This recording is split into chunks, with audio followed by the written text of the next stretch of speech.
Madame, mademoiselle, monsieur, bienvenue à Métro News. Voici les principaux titres qui seront développés aujourd'hui. Dépôt par le président Jovenel Moïse d'une gerbe de fleurs au musée du Panthéon national haïtien, MUPANA, à la mémoire du précurseur de l'indépendance d'Haïti, Toussaint Louverture, à l'occasion de la commémoration de sa mort ce vendredi 7 avril. Célébration ce vendredi de la Journée mondiale de la santé. Plusieurs activités ont été organisées par le MSPP pour marquer cette date. Une nouvelle commune a vu le jour en Haïti. Les sénateurs ont approuvé jeudi la proposition de loi créant la commune des îles Caïmites.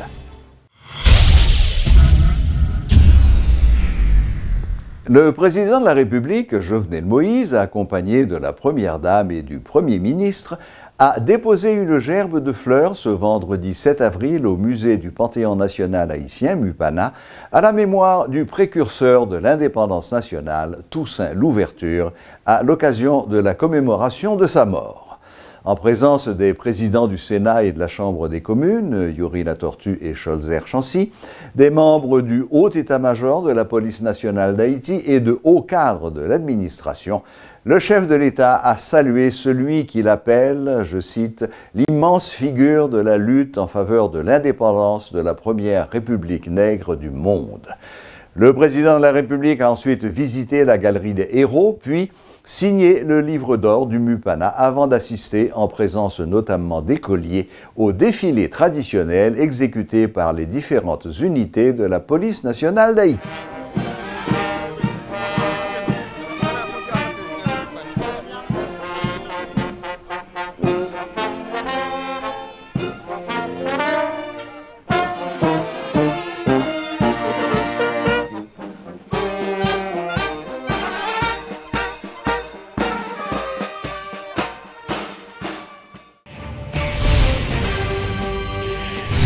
Le ministère de la Santé publique, en collaboration avec des partenaires internationaux, dont l'OPS-OMS, a célébré la Journée mondiale de la santé.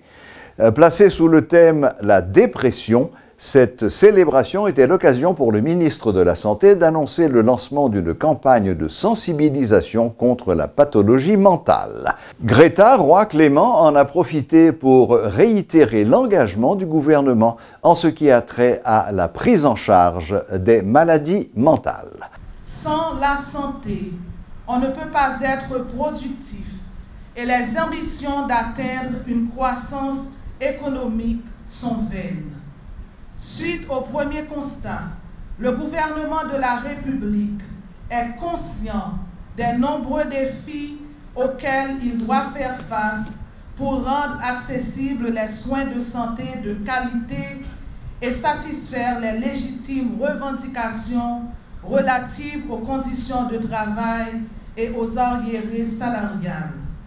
L'exécutif n'entend ménager aucun effort pour y arriver. Déjà, dans la feuille de cadrage qui a été remise aux différents membres du gouvernement, l'intégration des activités de santé mentale dans les 10 hôpitaux départementaux du pays a été retenue comme un des piliers d'intervention du gouvernement et comme telle, elle devra apparaître dans les plans d'action 2017-2018 que le secteur est en train de finaliser. Cependant, pour des raisons de disponibilité budgétaire réellement limitées, nous risquons d'avoir de la difficulté à bien mener les activités. C'est pourquoi je profite de cette opportunité pour solliciter l'appui des partenaires financiers du secteur pour nous accompagner dans ce processus. Le ministère compte donc, comme par le passé, sur l'engagement des professionnels de santé sur toute l'étendue du territoire national et sur l'appui technique et financier de ses multiples partenaires évoluant sur le territoire ou à l'extérieur pour relever les nombreux défis auxquels il est confronté dans ce domaine sensible de la santé mentale, traditionnellement traités en parents pauvres. C'est un paradigme qu'il nous faudra changer. La dépression est un problème de santé publique. Parlons-en et combattons-la. De son côté, la première dame de la République, qui participait à la cérémonie, a fait savoir que la présidence prendra toutes les dispositions nécessaires de modernisation du système sanitaire haïtien. Les spécialistes de santé sont unanimes à reconnaître que les catastrophes naturelles sont à l'origine de plusieurs troubles mentaux. Il n'est donc pas surprenant que des cas de dépression soient diagnostiqués et que les populations affectées par ces catastrophes naturelles soient particulièrement vulnérables. C'est donc une coïncidence opportune que cette année, le thème retenu pour la Journée mondiale de la santé soit « Dépression, parlons-en ». En effet, il faut qu'on en parle. Il faut tirer la sonnette d'alarme, puisque le déprimé peut continuer tant soit peu à vaquer à ses occupations. Donc, il ne se fait pas diagnostiquer. Ce qui peut déboucher sur des troubles psychologiques et psychiatriques de plus complexes et même le suicide. En tant que première dame de la République, je salue donc l'initiative de lancer une campagne de sensibilisation sur la problématique de la dépression à l'occasion de cette journée spéciale. Et je sais que prise à cœur, certainement, cette campagne portera fruit. Au nom de la présidence, je vous adresse mes sincères remerciements. Soyez assurés, mesdames et messieurs, que son Excellence le Président de la République, M. Jovenel Moïse, est conscient de l'importance de la santé dans un contexte de développement humain et ne ménagera aucun effort pour sa modernisation. Je vous souhaite à tous et à toutes une bonne journée mondiale de la santé.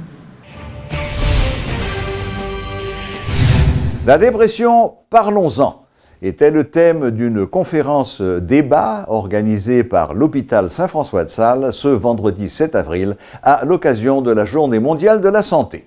Selon le directeur médical, le docteur Jean Alouidor, l'objectif de cette activité était de sensibiliser la population sur cette maladie et voir comment elle se manifeste. Mais c'est un problème qui est réel, et nous connaissons, qui touche un pile monde par rapport à tout ce qu'on est à vivre et aujourd'hui.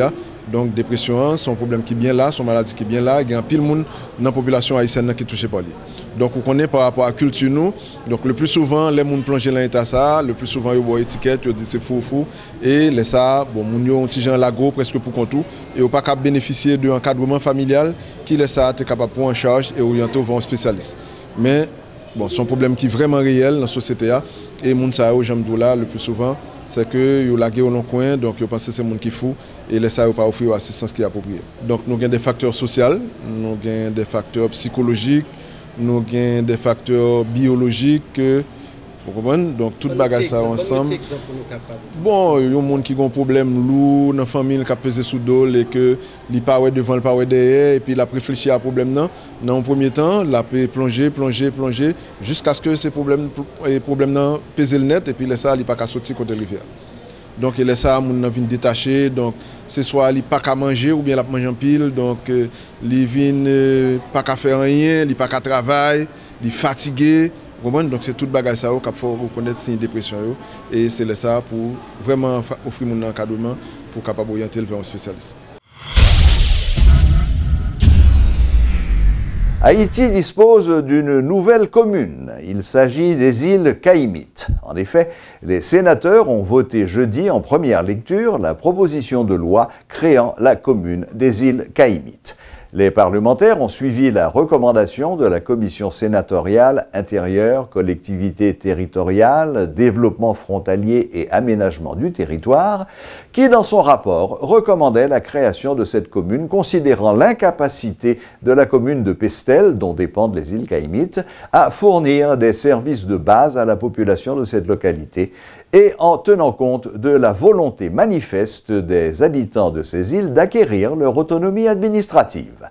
Ce projet de loi, déposé en août 2016 par l'ex-sénateur de la Grand'Anse Andris Richer, va maintenant être transmis à la Chambre basse.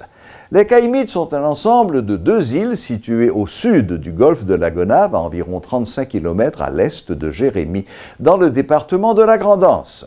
Elles constituent la 6e section communale de la commune de Pestel. Leur population est d'environ 10 000 habitants. Lancement ce vendredi par le ministère de l'Environnement d'une opération baptisée « Laver Figui Port-au-Prince ».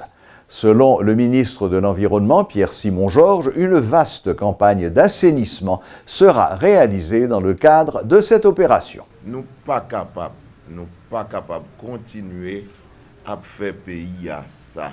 Un pays côté image que nous voyons à l'extérieur, c'est image fatra, c'est image côté qui pas bon pour nous vivre. C'est peut-être ça. Je profiter et me remercier presse là pour l'opportunité ça que nous gagnons. Qui, sous égide président de la République là, sous instruction premier ministre là, pour nous dire, on nous fait l'autre Port-au-Prince. Un Port-au-Prince côté le fait bon pour vivre, un Port-au-Prince côté nous gagnons nous rappeler Port-au-Prince du Marseille estimé côté maman nous. Papa, nous, grand nous, qu'on a expliqué nous, j'en étais belle pour nous aller dans le bicentenaire, j'en étais belle pour aller au champ de Mars, j'en étais belle pour te vivre en Haïti. Et moments ça, c'est des moments nostalgiques que nous avons dans la tête nous, parce que nous-mêmes jeunes, nous pas jouer une opportunité. C'est dans ce sens ça, moi fais appel à la conscience citoyenne, à la participation citoyenne. Moi fais appel au secteur privé. Comment on est capable pour business nous yo florissant, pour nous faire comme pour business yo bien marché, si touristes pas entrer. Comment touriste qu'a fait rentrer dans une capitale qui ça qualifié ça monde gagné comme adresse dans la capitale pays d'Haïti, c'est pile fatra. Gestion des déchets depuis dans politique générale Premier ministre là, il te dit déjà, c'est un point qui est plus important que nous prenons le travail sous lui. Et moi-même comme ministre, dans la feuille de route que le président avec le Premier ministre en bas moi, eh bien, bah, ça a occupé une grande partie dans la feuille de route là. Désormais, la 4G LTE avancée est disponible sur le réseau de Access Haïti pour tous les habitants de la capitale et de la zone métropolitaine. La compagnie souhaite offrir un nouveau service à sa clientèle tout en augmentant sa capacité afin de servir un plus grand nombre d'abonnés. Selon le directeur exécutif, Alain Bayard, ce produit vient se positionner sur un nouveau marché très porteur, l'objectif étant d'atteindre les 100 000 abonnés à la fin de la première année d'exploitation. Coût plus ou moins, c'est à peu près 100 $ pour un client venir brancher, n'est-ce pas? Coût initial, là, ça n'est les mensualités. Nous avons des plans qui commencent la journée aujourd'hui à partir de 30 $. Par exemple, vous avez un équipement mobile, là, ça n'est les petits hotspots là.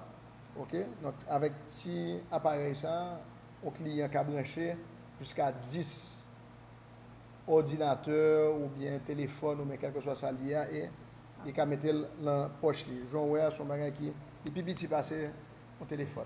Ça dure jusqu'à 15 heures de temps. Et on peut faire pratiquement toute journée avec lui. Et donc, ça, c'est un type de modèle. Donc, ça, c'est pour client qui t'a bouger, qui bouge en pile, qui veut une connexion avec tout le temps. Ensuite, nous avons un équipement, ça les indoor là. Et le client a mis ça dans la caille et l'a déposé sous le bureau ou fenêtre, n'importe qui bord, côté le cas, l'a pris signal et les bonnes connexions Wi-Fi là dans le tout. Ça, lui-même, c'est antenne outdoor. Si un client qui, par exemple, qui t'a éloigné, qui pas dans une zone très éloignée, qui n'a pas un bon signal qui arrive à la caille, on a mis une antenne de ce genre pour lui. Nous attendons plus de 100 000 abonnés pour cette année. Mais le réseau, je dois vous dire, est déjà prêt pour recevoir plus d'1 million d'abonnés et il est prêt à grandir. 4G LTE Access Haïti, c'est son nom 4G LTE A. Et A veut dire avancé. Et je dis nous que c'est le premier réseau 4G LTE avancé dans la Caraïbe. Pas uniquement en Haïti, mais dans la Caraïbe. Et donc, Access Haïti, nous toujours fiers que nous sommes des pionniers, et nous avons toujours travaillé pour nous demeurer des pionniers et nous avons toujours essayé de rester devant BAC là. Voilà, la boucle est bouclée. Merci de votre fidélité. Excellent week-end à toutes et à tous et à la prochaine, même heure, même chaîne.